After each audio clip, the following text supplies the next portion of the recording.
with us now. Right, he's been up in the North Bay Forest all morning, sharing the problems that have been caused by the heavy rain and strong winds there, James. Yeah, Garcia and Dave, we are in Petaluma this morning. We're just driving around the city. There's flooding everywhere, and police officers look like they're just now getting started and putting up some barriers, some cones to let drivers know there are some areas where you need to stay away. Right now, we are just off the intersection of Redwood Way and McDowell Boulevard, and we just noticed this in the middle of a shopping center here. This is in front of a Kohl's on the back area of a parking lot here, where there's a car just stuck. Water getting as high as up to the hood there. Some officers and some fire rescue trucks were out here this morning. I have no idea if there's a driver still inside that car at the moment. Firefighters were out here. They're back in their trucks this morning at this point, which makes me think that there's no longer a driver inside that car. But boy, you can see how much you should take these floodwaters seriously here. Rain is still falling down this morning, and this is just a parking lot here. Not many cars are going to be passing by around this area around this time.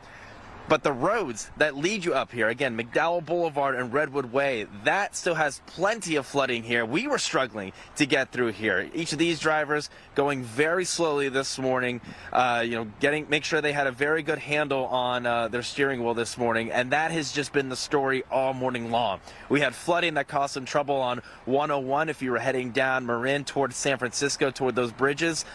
That shut down about 3 lanes of the highway, of the freeway, for several hours this morning. Only 1 lane was passable, and thankfully that was cleared before we got to that peak level of traffic.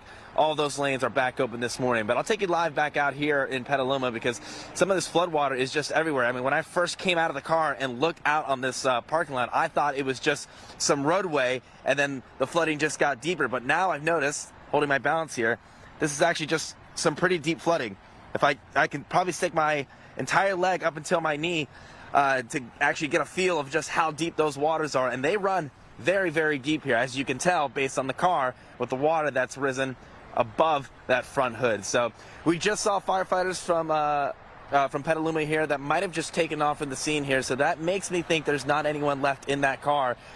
But just to give you an idea how fresh this scene is, I mean, the lights are still on here. Rain is still falling this morning. So if you are seeing any standing water, this is just your reminder to never drive past it. There's no reason to. It's not worth it. Make sure you can find any alternative route to wherever you need to go this morning. We're live this morning from Petaluma. I'm James Torres, KTVU, Fox 2 News. All right, James, good advice. All right.